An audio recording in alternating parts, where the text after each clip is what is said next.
문재인 정부가 출범한 지 1년 6개월에 접어들었습니다. 그런데 앞서 전해드린 대로 JTBC 취재 결과 공공기관은 물론이고 민간 분야까지 정치권 인사 등이 진출하고 있는 것으로 파악됐습니다. 역대 정부마다 불거졌던 낙하산 인사가 이번에도 논란이 되고 있습니다. 최영일 시사평론가와 좀 더 자세하게 짚어보겠습니다. 안녕하십니까? 안녕하세요. 네, 낙하산 인사와 관련된 보도를 저희가 연속적으로 해드리고 있는데 이른바 캠코더 인사가 문제가 되고 있네요. 어떤 내용이죠? 정리를 해보죠. 캠코더, 앞글자를 딴 네. 건데요. 캠프 출신 인사, 코드 인사, 더불어민주당 인사가 이 공기관, 기관들의 이제 산하 기관들까지도 상당한 수의 이제 낙하산이 퍼져 있다라고 하는 것이 통계적으로 드러나고 있습니다. JTBC 보도를 좀 많은 국민들이 주목해서 볼 텐데요. 적게는 한 24%에서 높게는 금융공기업의 경우에는 57%까지 낙하산 인사로 분류되는, 그러니까 정계 출신 혹은 관료 또는 시민단체, 사실은 그 일과 무관하거나 전문성이 없는 인사들이 다수 포진하고 있다는 게 문제가 되고 있고요.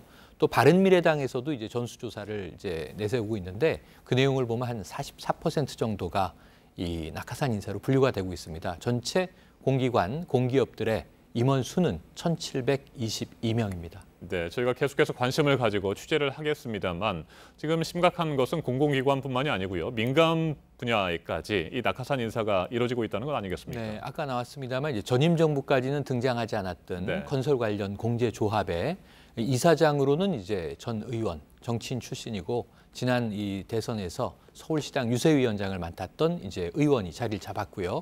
그리고 또 여기에 감사로는 어찌 보면 이제 지지 세력이라고 해야 되겠죠. 필명 미키루크라고 알려진 이상호 씨라는 인물이 감사 자리를 차지한 것으로 알려지면서 그렇다면 이게 이러한 그 협회 혹은 뭐 조합 이런 조직의 조직적 특성의 전문성을 발휘하기는 어려운 인사가 아니겠는가 하는 비판들이 나오고 있는 상황입니다. 네, 앞에서도 저희가 전해드렸습니다만 잘 보이지 않는 낙하산 인사가 바로 비상임 이사입니다. 네, 그렇습니다. 비상임 이사와 감사인데요. 지금 이제 깜짝 놀랄 만한 일이 어제 JTBC 보도에도 이제 등장을 했습니다만 코레일 유통의 경우죠. 코레일 유통의 경우에는 전에 학원 사업을 운영하던 인물이 여기에 이제 비상임 이사로 내정이 됐는데 한 달에 한 번 정도, 사실은 지금 올해 들어서 7번 회의를 했다고 하니까 한 달에 한 번 꼴도 안 됩니다. 그리고 나서 연봉으로 이제 추정을 하면 1,700만 원 정도의 비상임 이사 이 어떤 급여를 수령하고 있다는 거예요. 그렇다면 이것이 세금 낭비 아니냐라고 하는 이제 문제가 제기될 수밖에 없고요. 지금 야당에서는 내년도 슈퍼 예산을 예산 국회를 지내면서 지금 공공 일자리가 이제 세금을 잡아먹는다. 지금 그걸 줄여야 된다라는 이야기를 하고 있지 않습니까? 그런데 지금 야당이 이러한 비상임 이사나 혹은 공기업의 감사 자리에 대해서 모르고 있을 수는 없습니다. 왜냐하면 집권이 계속 바뀌면서 똑같은 일들이 벌어졌었거든요. 그러니까 캠프 인사들이 어찌 보면 그 기업의 특성과 맞지 않음에도 불구하고 전리품처럼 그 자리를 차지했던 것. 이것이 이제 낙하산 인사의 본질인데 역대 정부나 지금 정부나 큰 차이가 없고 심지어 지금 정부에서는 그게 더 늘어나고 있다는 게 야권의 주장이니까 그렇다면 국회 차원에서 이러한 자리를 줄여야 되는 것은 아닌가. 그게 본질적인 해법이 아닌가 하는 문제까지도 지금 대두가 되고 있습니다. 네, 말씀하신 대로 현 정부뿐만이 아니고 과거 정부에서도 낙하산 인사가 심각했고요. 지금도 이어지고 있는데 왜 이 같은 일이 계속 반복되고 있다고 보십니까? 뭐 법적인 제한 조치라든지 뭐 이런 규정이 없습니까? 정치권에서는 공공연한 일입니다. 왜 그러냐면 이게 어찌 보면은 이 여야가 바뀌더라도 공수만 바뀔 뿐이지 똑같은 공세 레파토리가 반복되고 있거든요.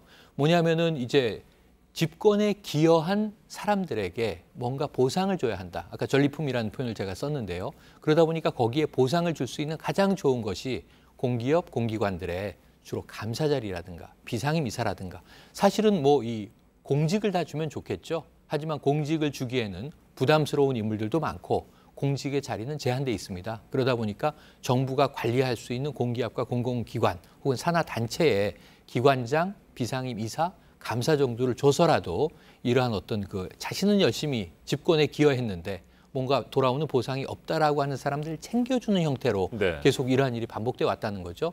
그래서 사실 비상임 이사라는 게 나쁜 것이냐를 따져보면 공기업이나 공기관의 특성상 폐쇄성이 높습니다.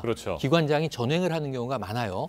민간 기업도 지금 이 외부의 경영 참여를 늘려서 투명성 이 경영이라든가 윤리 경영을 해야 된다라는 목소리가 높아지기 때문에 거버넌스 위원회들이 다 만들어져 있지 않습니까?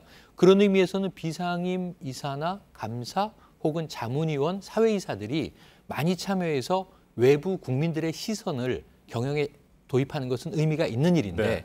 이것이 본질적으로 이루어지고 있는 것이냐 아니면 무관하게 아무런 전문성과 연관성이 없는 인물들이 들어가서 단순히 그냥 연봉을 그냥 받기 위한 자리에 연연하고 있는 것이냐 이런 문제들이 대두되거든요. 아까 보도에도 나왔습니다만 이 연봉 개념으로 환산하면요. 출퇴근하지 않고 한 달에 한 번 정도 회의를 참석하는 명목으로 연간 정액으로 3천만 원을 받는 자리들도 있고요. 주로 금융공기업들입니다. 네. 또는 2,400만 원 연봉을 받고 회의비를 별도로 600만 원을 수령하는 자리도 있고요. 아까 말씀드렸지만 코레일 유통의 경우에는 연봉 한 1,700만 원 정도를 수령하고 있거든요. 이것은 국민들이 세금을 내는 입장에서 납득하기 어려운 것이므로 이번 정부가 적폐청산 이야기하고 있지 않습니까? 그러니까 이러한 낙하산으로 오인될 수 있는 인사가 훨씬 좀 줄어야 될 텐데 지금 늘고 있다는 것은 국민들의 시선에서도 조금은 이게 납득되기는 어렵다 이렇게 볼 수 있겠습니다. 네, 지금이라도 철저하게 낙하산 인사에 대해서 조사를 하고 그에 상응하는 조치들을 하는 것이 필요해 보입니다. 그렇습니다. 여야가 협의해야 될 네. 문제이기도 합니다. 자, 그리고 지난 6일부터 정부가 공공기관 채용비리 근절 추진단을 만들어서 현재 조사를 하고 있지 않습니까? 네, 그렇습니다. 이건 뭐 어느 정도 효과가 있을 것으로 예상하십니까? 그러니까 이것이 이제 아까 말씀드린 해법의 일환인데요. 네. 결국은 현재 공공기관에 어떤 내부적인 문제들이 있는지 사실 좀 객관적으로 본다면 예산을 줄이기 위한 노력은 반드시 필요하고요. 그리고 아까 낙하산 인사로 오해될 수 있는 혹은 낙하산 인사일 수도 있는 이러한 문제들을 줄여나가기 위해서 범정부 차원에서 실태 조사를 하고 거기에 따른 해법이 반드시 도출되기를 기대해보는 그런 대목입니다. 알겠습니다. 여기까지 듣겠습니다. 최영일 평론가님 말씀 잘 들었습니다. 고맙습니다.